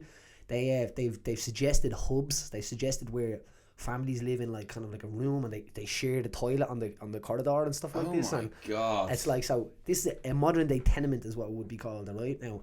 And our Minister for Health is like, it's going to be very trendy, you know. This is how they talk about it, and they make it's going to be a great when you see, you know what I mean? And then it's not so great. Yeah. But we have people living in hotels over in Dublin, so we have people that were born and know nothing more than hotels. We have people that is insane, man. Child psychologists have said that the development of children in Ireland at times is being massively affected now. Like, so there was a time where Ireland was run by the Catholic Church, right, and institutional abuse was absolutely rampant. So they had like that was kids being taken away and sold to America, and it was like this was adoption. That was parents that didn't want to give these kids away, and they were taken from them and given to American families. Everyone can look this up online. It's called the Magdalene Laundries. It would have been. So there was a tomb found, the tomb of Tiram or something like that. Now when I mean tomb, it was a septic tank. And there was thousands of children's bodies found under it. Alright? So that these were, when bodies died, these babies died, they stuck them under a septic tank. Alright? And wow. No unmarked grave for kids. So there's a huge part of institutional abuse in Ireland that was for years, right? Because after 1922, the rebellion, Ireland signed a treaty, and that's when the north of Ireland became this border that everybody's talking about with Brexit now. So the border came in the north of Ireland in 1922 when a treaty was signed, and 6 of the counties were partitioned, and the other 26 counties were the Republic of Ireland now. So until then, when that happened, Ireland had nothing. They were broke. How are we going to build this shit up again, right? So what they did is the Catholic Church came in and invested. So it was nearly like a business almost. So they invested, and they owned loads of the lands, all of the schools. They ran the institutions. They ran how it went. And it was kind of, so all of this kind of like abuse of children and all was high, right? But now we're in a situation where a lot of the people that came out of that, like now, like sometimes alcoholics and drug addicts and all of this kind of stuff, and like trying to medicate themselves for the pain that went on from the situation behind. Now my fear in this is that we're entering into this again. So we're going to have a situation where our government has abused us again. So our homeless now is 10,000, right? Now there's give or take, there's 6 million people in Ireland, so that's a high number for that. If you say, but the way they look at it is like, if I compare 10,000 to London, they're like, yeah, there's 20,000 in London. Yeah, but there's like 16 million people. Yeah. So there's 10,000 people homeless in Ireland. Now, the idea is that it's getting worse. Yeah. This has been declared an emergency a year ago, like, well, by the people, not by the government, and it's getting worse. They're moving people into hotels. So if you went to get a council house, you'll be living in a hub for 10 years until you get yourself on a council house. Now, the argument to this will be, why don't people go out and get a job? In Ireland, it's 3.5 is what the mortgage letting is. So you get 3.5 of what you earn. So say if you were earning 100 grand, Jay, on your own, you'll be able to get 350 grand. You'll be lucky to find a house for 350 grand. Right? And they're creating these affordable housing schemes. So affordable housing scheme means that the Ireland, say that the county council, the thing I was elected to, will give a piece of land to a developer, and the developer will build the houses on it in a promise of making 30% of them houses social housing, which means they will be council houses. So say if you've got 100 houses, you've got a list of like, I don't know. I think the couch surfing and all is like 500,000. So homeless people on the streets is 10,000 and hubs. But then you have people that have nowhere to live is nearly up to 500,000. So you have people waiting for these houses. So if we give a developer the thing, 30 houses come in, they get given to social housing. Now the people that are in the housing estates that are buying the houses, they're not too happy with that either. Like, why do we have to buy my house and that little? They're getting to sort of bid each other against them. Classism. Right. So all of a sudden you're the council kids and we're better than you because we own our houses, all right? But say some of the houses, they call them affordable. There's a place called the Devoney Gardens, and some of the houses there are going to be up to like 400 grand. So like you would have to be earning 100 grand a year to be able to buy one of these houses. And the mad thing, what happens? You know what happens when they can't sell the houses? Some businessman comes in and buys 5 of them. Right? Because if you were to rent one of these, what would the rent be on an apartment, say, around here? People in Ireland are going to listen to this and be like, we're being ripped off. I don't know about round here. Not too, I wouldn't know, to be honest, mate. I don't really know. So if you were to rent an apartment in Dublin, say a 2-bedroom apartment, it would probably cost you 2 grand a month. Really? 2 grand a month. So you're talking like, what's that, 24 grand a year. And they wonder why people are homeless, man. And they did this on purpose. So that's crazy. How you create a massive market is create supply and demand. So the Irish government at the moment should be ashamed of themselves. And anybody that supports them and stuff like that, they all know as well, they should be ashamed of themselves. Nobody in Ireland in the government is out trying to help the ordinary guy. And I mean even ordinary guy, we're talking about a middle class lad that owns a business, would be somewhere that would employ 5 or 6 people, and him now is like, they're broke. Like we've got school teachers and like nurses receiving meal packages. They can't afford to eat their own a civil service, like, you know. Wow. It's mental. Is this what made you want to get into the politics side of things? Absolutely. Because I really feel that this is a huge part of the history, not even of Ireland, but of the world. Because everyone I talk to, they're like, that's kind of the same over here. So they implement on a lot of systems, I think, that are broke, you know, and they know they're broke. Like, if you think that your government gets out of the bed at 9 in the morning, maybe 10, some of these boys, and they get out to make your life better, you're living in a fairy tale. They really don't. Like, companies run countries now. That's what it is. All these companies, these big corporations, they run companies. Like, if Google tried to pull out of Ireland tomorrow, my government would be on its knees begging them. Really? Begging them, alright? And the thing is, how this happened was because in the 80s, who did we want to get rid of? The Catholic Church. We wanted to stop all that stuff. So what happened is a lot of companies came in and invested. The corporation tax in Ireland is 12.5, which is the lowest in Europe. Like Poland is 19. I think you guys, what's do you know what your business tax is now? You're like, Jay doesn't pay tax. He's just too rich. No, but the idea of this is like, so we've got one of the lowest corporation tax. We have Amazon, we have Facebook, we have Starbucks, we have, last year Starbucks paid €1,200, I think it was, in Ireland. You know what I mean? They don't pay tax. We advertise tax loopholes. Our government, alright, I think it's 63 billion that Apple or something owes. Alright, they owe us a fortune. Might be a wrong figure, but it's in the billions. Alright, they're trying to give us the money, and our government are putting court cases in saying, no, don't give us the money. Don't give us the money, because if you give us the money, there'll be a case for them to leave the country. And if they leave the country, there'll be jobs losses. And now the idea is, of course there'll be job losses. No one wants job losses. But does anybody want to be living with a Google and an Amazon gun to our head saying, we put out this country, our country collapses? Our country's been through 800 years of tyranny and stuff like that. I think we could survive it with Amazon and Google. And a lot of the guys that are in these Amazon and Google and stuff like that jobs, because I get people messaging me saying, shut up, you little prick. You know, I work there and I get 60 grand a year, and you're like, yeah, well, I know a bloke that walks down the road and he gets about 20 grand a year and he can't afford it. He's living in a hotel, he is. And it's like, well, he should work harder. And it's like, you should stop that attitude, because that's what happens is where we are. Yeah. And if you really want it, mate, alright, now I'm obviously, I won't say a politician, I'm an activist in Dublin, I would say. And people would say to me, like, you shouldn't be saying this stuff. And I'm like, well, listen, we need to take the power back off these companies. Yeah. This is Ireland. This is the nation of Ireland. We should be the ones controlling this country. Yeah. We should be the ones benefit from the resources from the country. Now, and I'm on about like all nations. If you want to come and settle in Ireland and you want to dig in and give us a hand, I'm all that. I'm like, I'm not for open borders, if you must say, but I'm for the idea of, like, if people want to settle in Ireland, they can settle in Ireland. Yeah. If people want to rip the piss, then they should be punished for it. Yeah. That's the way it works. We're not extreme as you boys, isn't it? You boys like, right, time's up, party's over, everybody out. That's what it's like. Boris is at the door. Yeah. Drink up, folks. Here right now, folks. It's like a nightclub, it is. Fucking people. Out you go. Boy, Boris not giving a fuck. Oh my god. So it brings up the border issue as well, Jay. Yeah. Right? Now you're probably, oh jeez, you have to come over here talking politics, but the idea is this is what you're doing, mate. If you Google, you come up as a politician now, not mixed martial arts. Is that true, is it? Yeah. Oh, no. It says that you're a politician, retired mixed martial artist. Jesus. It says politician. I'm gonna have to go do something. Fucking Google and I'm they'll control chop the hand off. Chop the hand off. This guy chopped his hand off and Jay wouldn't chop. Oh god, man. But, so say the idea of Brexit coming up now. Yeah. So everyone's always heard about this Brexit and everyone's like, oh, sick of this. Now the benefits of it are, I don't think are going to benefit you in kind of a way. I think it's mental actually. You spend half of your time taking over the whole planet to now be like, fuck it, we don't want that, get out.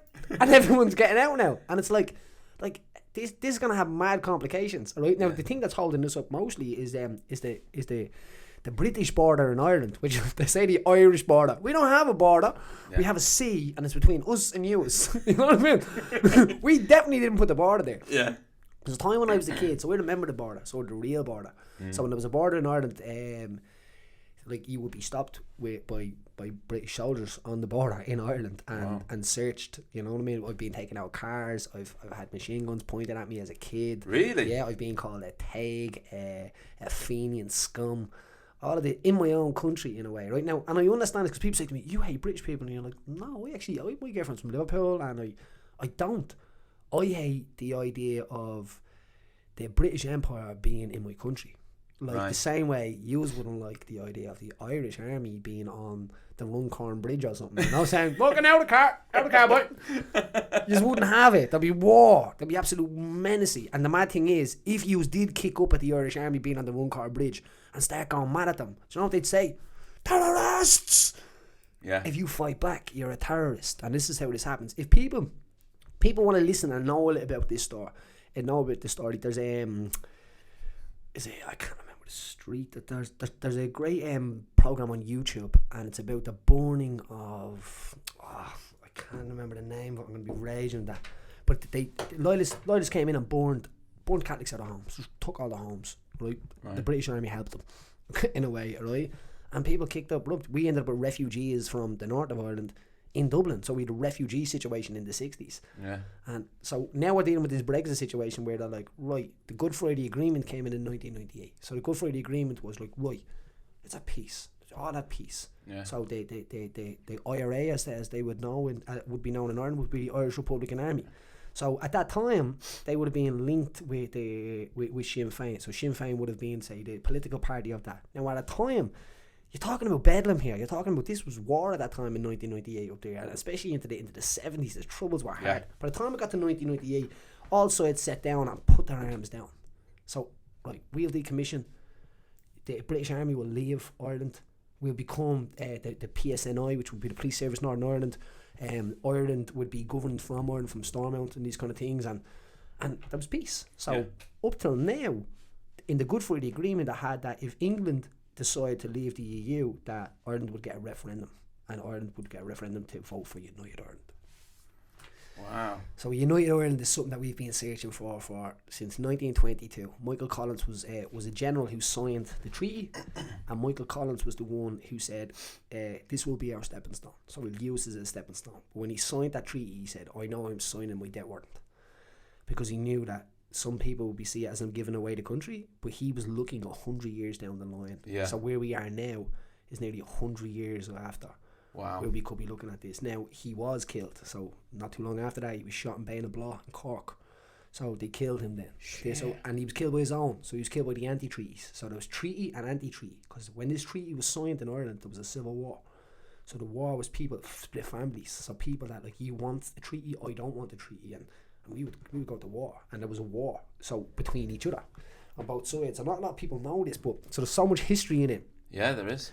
And then for, say, the British government to stand up and say, we don't really care about like the border going back into Ireland. They don't understand what this is going to cause. This could cause a lot of trouble, really. Like there's going to be no way people are going to stand for a border 20 years later. There's some kids over there now that they weren't even born when this peace process was made. So the peace process, as I said, that takes the border out of Ireland if England want to leave the EU, they're now saying, yeah, but we didn't mean that bit.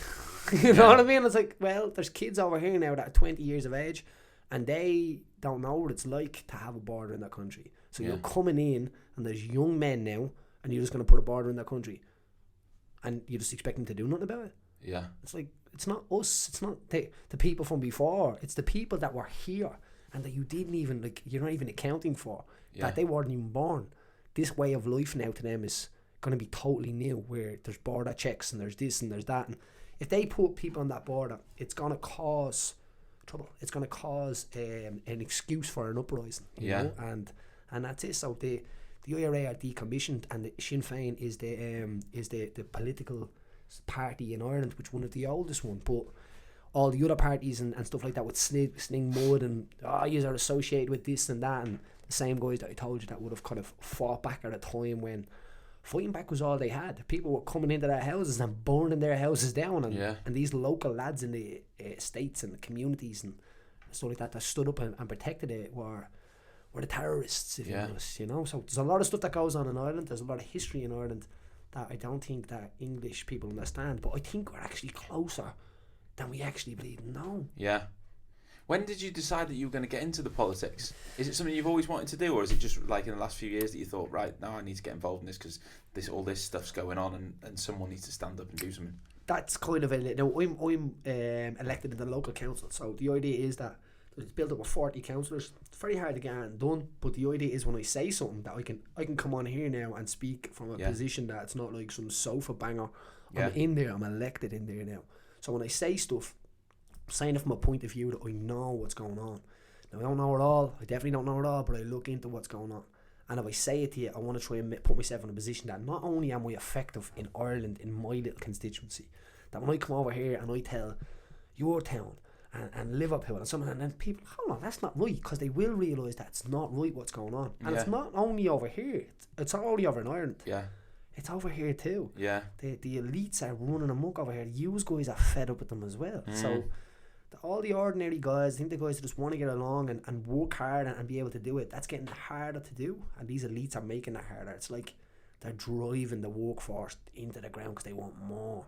Like you used to be able to go out and do 60 hours in Ireland and your family wouldn't have to work. You could buy a house and live over and do well. You could earn 60 grand a year and you would be minted. Yeah. You wouldn't even be getting by on that now, you know, over in Ireland. So they've squeezed people way too hard. I get into the politics because I want to be on the right side of history. I don't want to be this guy that was like, when it comes up in the books, alright, my kids looking at me when I was 16 and saying, what did you do that? Well, do you know what I did? I got up, son. I didn't just sit on the couch talking shit. I didn't just hide in the shadows. I used my platform for something good. I used my platform. I don't care about the money and the fame. Like I support things with the Palestine situation, and I would support stuff publicly, and people were like, the abuse I'd get for this. But then I've turned people where they're like, oh my God, Paddy, I can't believe that's actually what's going on. Yeah. I'm like, I know. You're like, but I Googled it. Forget Google me. Googled the setup. You know what I mean? Isn't it mad that like you've done all this with the fighting, and you know you've been in the UFC, you've done all this, but now like you said, you're using your platform for something completely different. But the fact that you've got the platform makes people listen to the next thing you're talking about. It's such a powerful thing to do, isn't it? Once you get that platform. Absolutely. But it goes again, like I think if a lot of people got together, now there's a lot of people in Ireland that are really good at representing, like, and there's kind of like an Avengers squad, if you must, over there, you know. So there's a few lads that are kind of using that platform and pushing forward. So you've got guys like, so say like Maverick Sabier, Dean Scurry, Owen Roddy, Damien Dempsey. There's a lot of guys over there now, Paul Allroy, that really using their platform for the right reasons, you know, and the idea of like getting together and communicating with each other, and seeing what we can do about this. Dean Scurry did a thing a while ago in the Apollo House. He went into this house, took it over. It was a NAMA building, so a building that government, so the bankers collapsed the building or collapsed the country. We bailed them out, but Yeah, we're taking your houses though. Yeah, but we paid that bullet off. Yeah, but we still want that money. Yeah. You know what I mean? When we bailed them out, it should have been, alright, debt's cleared, we're all settled. But it didn't. So this big building got taken off, and what Dean did and all his friends, all his kind of associates went in and they took the building and they made it a homeless hub for Christmas because all the homeless people were on the streets. And the government were like, trying to do anything to get this back off them. So they've done some crazy kind of like, this was in the New York Times and stuff like that. So it made it across the pond. And that's the only thing that really matters these days, is that the best tool that we have is to be able to embarrass them and expose them. Because they don't really care about, they know how the PR works and how news works. If a bad story comes, as I was saying to you, say the Damien or the Wayne Rooney thing. So say like say that, I don't know, Boris Johnson bleeding, I don't know, does something bad, loses a lot of money or something like that, right? There's a good chance that Wayne Rooney is going to be seen kissing somebody outside an elevator or something on the same day as that, or the same day after that, and that's going to disguise it. It's going to engulf it, and you're going to see Boris Johnson, he's going to flick boy, and you don't give a shit. But like that money that he lost is your money. Yeah. It's my money. If he came into your bank account and took it, you'd have something to say about it. But that's exactly what they're doing when they're blowing these money on stupid things, you know. Yeah. So our situation in Ireland at the moment is that like we have a children's hospital being built in Ireland, right? I need to hear this. It's going to be the most expensive building on planet Earth. Really? Earth. They made so many mistakes with it. They've over budgeted. They don't give a fuck. They're like, throw more money in. And you say that about, shut up. They don't care about us. They don't work for us anymore in their head. And all governments don't work for us anymore. But they do. That's what they need to remember. Like, yous guys, I feel sorry for yous, because yous are kind of living in a non-democratic society at the moment. Like, how many people chose who use a leader there? 140 of his mates or something? Do you know what I'm saying? Like, he gathered 140 of his mates, and now they decide he was leading a country into probably one of the biggest things that's ever faced. The whole time you spent was building an empire. It's like, and to build an empire and civilize the world, let me tell you, there's a lot of rape and pillage in that. You know, so but they don't teach that in the modern world, in the making of the modern world. Yeah. But now they're just giving it back. Now they're just like, sound. Yeah. They don't want to be any part of the European Union anymore. And they're now saying like, well, you can get a free visa for Australia. People are like, that's a great idea. Yeah. They don't understand what's really going on. And I said, it's not you. You should have been voting on this. Yeah. How did you not vote on the idea of who's going to be making the decision and running your country? Yeah. And not even that. Like, we had a referendum before called the Lisbon Treaty, which was like the sovereignty of Ireland to be able to sell parts of the country, the rivers, sell the water, sell, you know what I mean? The privatise stuff. You are in a situation now where like they're literally going to change everything.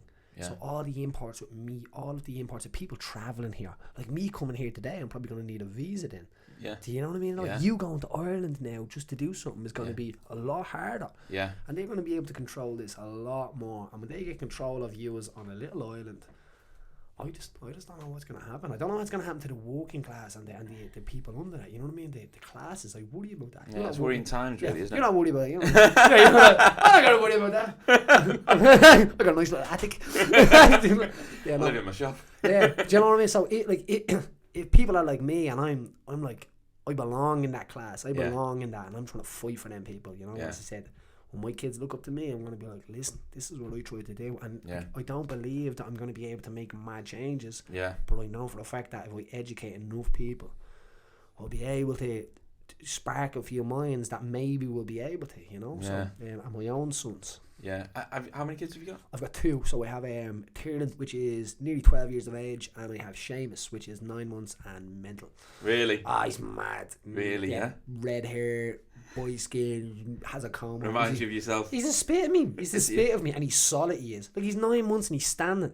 Really? So he gets up like on his own, stands, and not even against things. Like, and he's like, wah! Really? Yeah. He loves the buzz of it. He does, and he falls and stuff like that. And he's like, you can see it in his eye. He doesn't really cry or that, and like that. He bounces his head off something. You're like, ooh, he's gonna cry. He's gonna cry. And he just shakes his head and he goes on, and yes, he's a great kid, so I'm very lucky like that. How old's your eldest, did you say? Nearly 12. And I remember last time when I came over to Dublin, you said he's into the fighting, right? Yes, he's into Jiu-jitsu, and he's more into Gaelic football, to be honest. Oh, really, yeah? So Gaelic football. Do you know what? You boys need to adopt some of that. Really? If you got some of that over here, you'd be sort of just would. Well, considering how much he's follow, like, football. Yeah. Which is like, and it's like, the money in it, like, them guys on that pitches don't really want to be on them pitches anymore. Really? Imagine getting out to play on a Saturday morning and you're a millionaire. Like, what a peasant. That's it, you get too much money, isn't it? Don't be screaming at me, you peasant, I'll have you killed. Do you know what I mean? When it comes to football, it's like, I mean, we can talk about Liverpool. Liverpool are a great team now, and but it's been a long time coming, hasn't it? And but in the past, watching it's been frustrating and stuff. So, but you see these footballers and they get a lot, stupid money, really, don't they? And I suppose it takes away. I mean, they don't need to perform; they still get paid. And my dad and that always says, what, if I was manager and we could do all this, I'd dock their wages if they were playing shit, Absolutely. But imagine if they enforced that, you'd see much better performances, But it'll never happen. In Ireland, we've Gaelic football, right? And these guys train all year round and work in a bank, right? And they grind it out. They don't get paid a penny. It's an amateur sport, right? And you get guys like hurling. If you haven't ever heard hurling, Google it. It's like sticks on a field and they smash each other. You know what I mean? Like Joe Rogan has a part on his podcast where he talks about it and he's like, holy shit, man, he's watching it, and these boys are made of steel. Right? Really? I get guys coming into the gym and he'd be like, how are you getting on? I play hurling. I'm like, sorry, it's not tough enough for you in here. You need to go somewhere else. Yeah? Yeah, because like these guys are tough beyond measure, and they don't even know they're country lads, and they're just tough. Yeah. And then Gaelic football, which would be like where there's you have to kick it over the bar, it's kind of thing. But it's all amateur. Like, and only till Dublin, we're like the Brazil of it as well. We've won the All Ireland, which we call the Sam Maguire. Right. So big, huge cup, and this tradition kept Ireland together, kept the language together, kept all of this stuff together. It was through the Gaelic games, so the Gaelic League, which kept a culture and a tradition when it was trying to be like but the British were kind of trying to smash it out of the country, smash the Irish out of them as much as you could. Like, I think it was Churchill that said, the problem with the Irish is that they don't want to be British. People like me. We like it over here. And this is a true saying, and we are so close. Think all the other countries. Yeah. How close, like how far away you have conquered them. Yeah. We are next door neighbours. Like, we just don't give up. The Irish will not roll over, and they'll never give up. They'll never give up and never roll over. So I think it's time that we all get together, even this country. Even you, and just say, let's just fucking give them back. Give them back the country. The boys are sound. I'm drinking with them on Saturday. they're no trouble at all. They're good lads, Yeah, and I imagine they did a vote where I think they could put all of it together. Now, I won't say the English people, I wouldn't trust the government to not rig the vote over here. Yeah. But they do give us a United Ireland, if you must, give us a vote for it. That's all we're asking for. Give us a vote. Yeah. How did the UFC come about? So, I was, as I said, when I found the gym, I just set a fire. Like, I knew, like, right, this is what I'm gonna do, and I wasn't like the UFC. What I was gonna do, I was gonna get really, really good at jiu-jitsu, build up, put my work in, and then open a club. And the idea was to help people. Now, I never, I publicised this right from the start. Yeah. I want to come back to my hometown and I want to open up a club. When I went to Canada, I fought over there. I want to go and medal in a jiu-jitsu competition. I remember doing really well over there. And I remember I thought maybe we were just like shy. And it was only because we were shy in Ireland. But it turned out we were really good. Yeah. And the rest of the boys, like, you'd grab them and they'd give up. Where other guys in Ireland, you'd grab them and an hour later they'd give up. Really? So it was kind of getting weird. Like, these guys are not as tough as us. Yeah. And I figured this out. So I'd already fought. I'd fought in Dublin. On a cage of truth or something like that, and so I came back and I made a real mistake. I'm gonna give it a go. I'm gonna give this everything. I'm gonna literally only walk to train, walk to feed my family, and train, and I'm gonna make it. Yeah. And that was it. And I literally never looked back. So I went to 9-0 straight away. So I fought tough guys on the way up, and I just fought everyone and one at a time. Got through them one at a time. Wow. And then there was a time I was after the UFC, maybe after the UFC, but I was ranked number 1 in Europe at the time. And I remember I was in a pool in Barcelona, and I was floating around saying, "This is brilliant. This is just brilliant." So the idea of getting to the UFC was just an accumulation of doing well. And then when the UFC found Conor, I was actually on my way to the Ultimate Fighter. You have to read it in the book, and I won't give away too much. Yeah. So where a lot of people would have thought, like, so Conor got signed, then I was like, right, let's sign everybody. it wasn't really that case for me. Well, I was kind of at the Ultimate Fighter when Conor was fighting Marcus Brimage. Right. So it was like all happened at the same time. But it all stemmed from a guy named Tom Egan who got a chance. So a guy, one of our teammates, a guy that was training on the team, had got to go. And we all sat in the crowd that night. And it was like mental. It was 2005, I think, was it? It was 2008. Yeah, 2008, I think. And then the UFC came back, which would have been 2014. Yeah. So we were all kids. I mean, Conor, all of us sitting in the crowd watching somebody that we trained with getting in there and fighting. Now, it didn't go well. It went against a fighter named John Hathaway, an English fighter, and John Hathaway's an animal, you know. Really? So, and John beat Tom in the fourth round. But I just remember saying, like, I cannot believe it. Like, it's possible. And that's all I need. Like, that's not that I don't see that in the youth today, but I don't really. Like, I remember saying, like, man, I would run through that wall, I will, to make it. And I'm going to make it. Yeah. And there was nothing stopping me. So from then on, I just took the shovel out and I just dug deep. And in a local area, there was like a basketball arena, and we filled that, and we fought good guys. And their story. And then one day I got phone. As I came back from the Ultimate Fighter, and Dana had promised me to give me a 125 shot. Dana White, had said to me, like, I said, listen, give me a 125 shot. I want that when you're back in Dublin. And they came back to Dublin, and it was mental. I had, like, you'll see it. It's a crazy story. You have to read it. I won't give it away because it's a crazy little story. And you're gonna be like someone's gonna be reading it, going, "That's like, I can do it. I can do it." Of course you can. You definitely can. Anybody can do it. As I said, we all have the ingredients to make the cake. Yeah. You just have to be willing to learn how to do it and put the time in, and that's what happened. And I became a mad, like, I'm supposed to be there, you know what I mean? I'm supposed to do that walk. It's in my blood. I was supposed to fight on a battlefield somewhere. You know what I mean? And to me, that was a battlefield. Yeah, 100%. And then you were forced into retirement, right? Yeah, so retirement happened, and as I said, that's it's all covered in the book as well. Yeah. Retirement was always lingering on my head. It was always this, like, kind of a, I don't know, I won't say dark secret or something like that, but kind of, yeah. It was like, and the thing about it is, you get guys that go out and do like EPO and do like PEDs, and they're back in 2 years, and it's like, you're banging your head off a wall here. And I remember even looking at that at the time, like, so I was born with a factor 13 deficiency, which is a factor missing in my blood. It's like the rarest. It's like 1 in 5 million people, right? So you're talking like, there's like 20 in 100 million. You know what I mean? Really? Wow. Yeah. So there's 5 million people in Ireland, and I'm the only one. So, Jesus. And the mad thing is, it's a royal disease. It comes from like Celtic royalty back in the time. It comes from a Dutch family that kind of linked in with a thing. It's a crazy kind of thing, but it's a factor that's missing in my blood. Now, it doesn't affect me. It doesn't affect me at all. To me, I know more about it than other people probably do, because there's many doctors and there's one of me.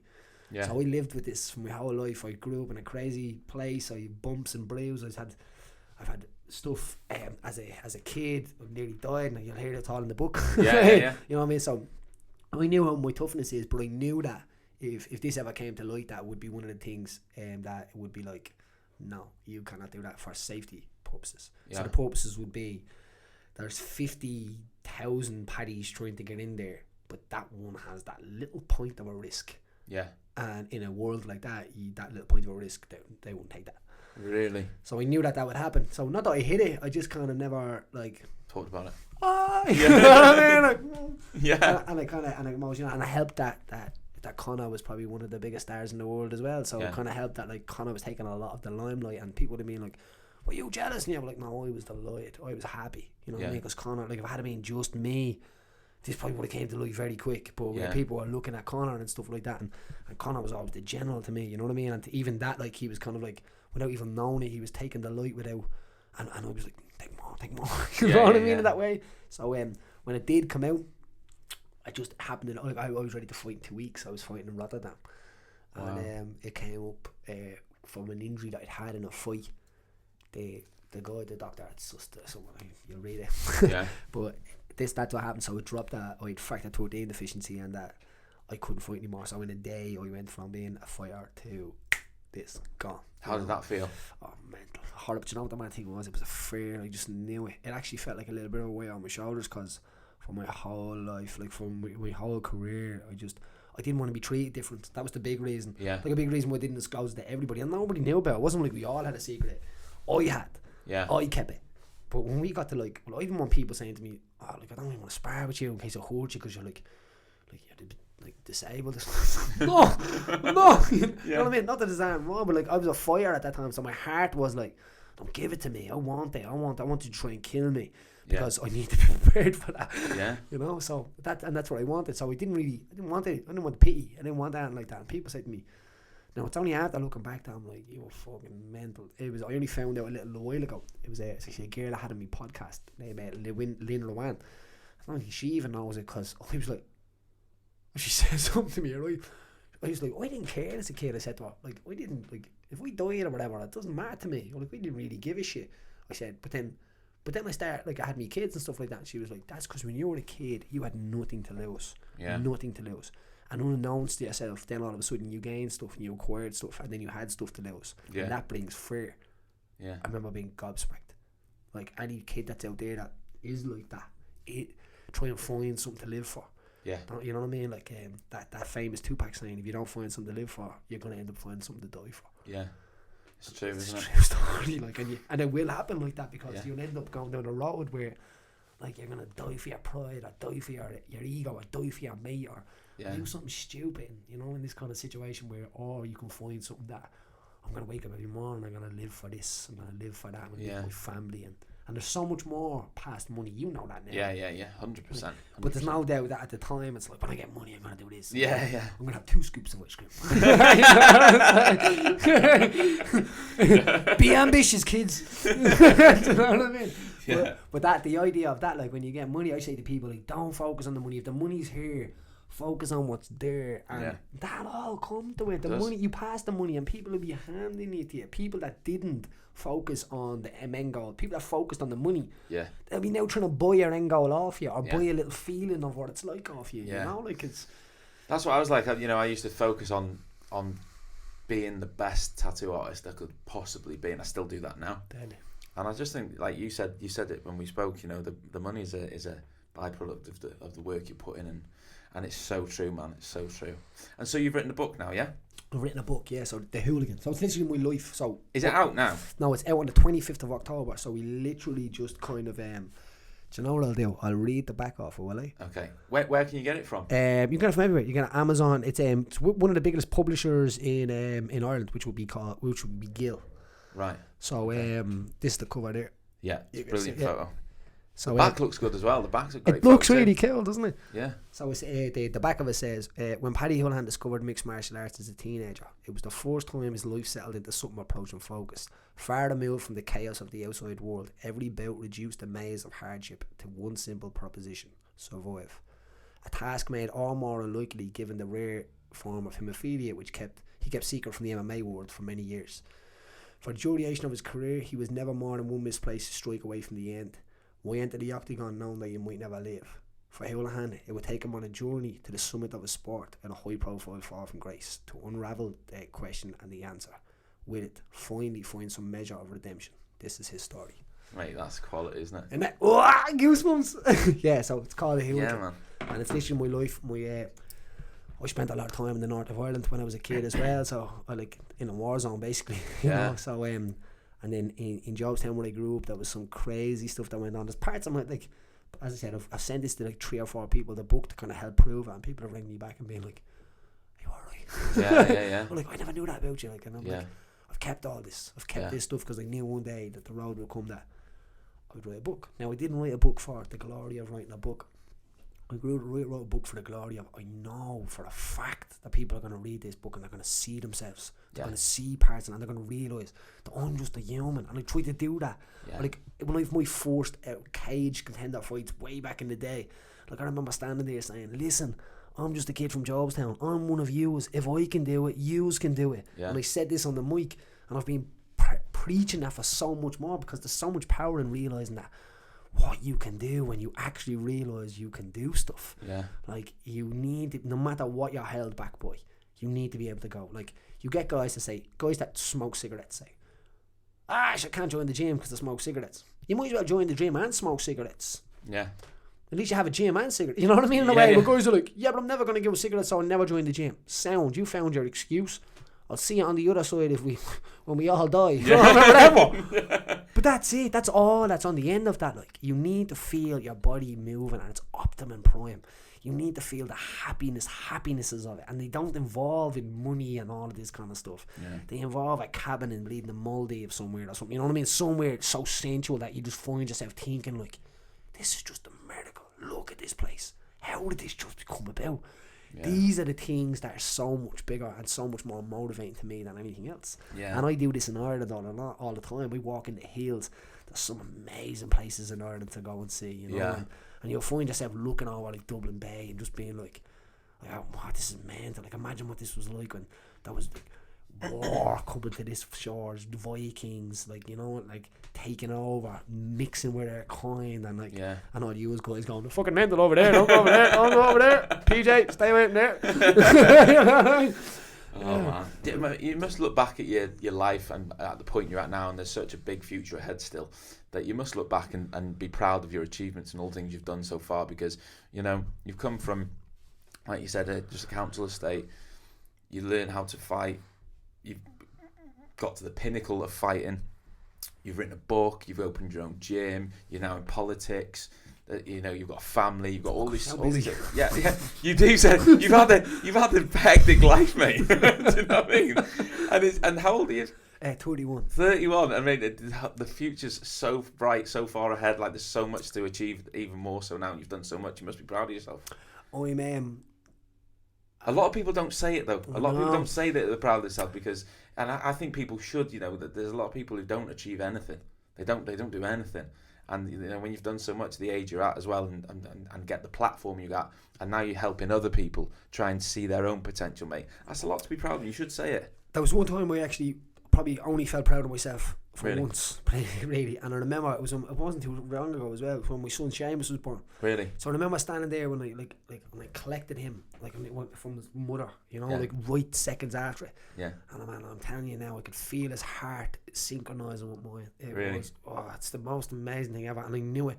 It was mental, because I knew when my first son was born, we were going, like, I knew something was happening, and I was going crazy. It was like going to a fight or something. Yeah. And then bang, this mad chemical happens. Yeah. And then the next time we were going, it was like, I don't know, it was like we were going somewhere with like a bag of cans of drugs or something. It's gonna be mental. You just knew something big was gonna happen. And when it happened, I remember like crying in that moment, because I was so far ahead in my life than when I helped my first son, and I made that promise to him. Yeah. And I remember bawling at the time. Now, I was crying because of that, but I was crying because I was very proud of myself. Yeah. I was very proud that now I was collecting my son in, like, you know, like, I don't say it doesn't matter, like, but I wanted to always. I never had a brand new car. I bought a brand new car.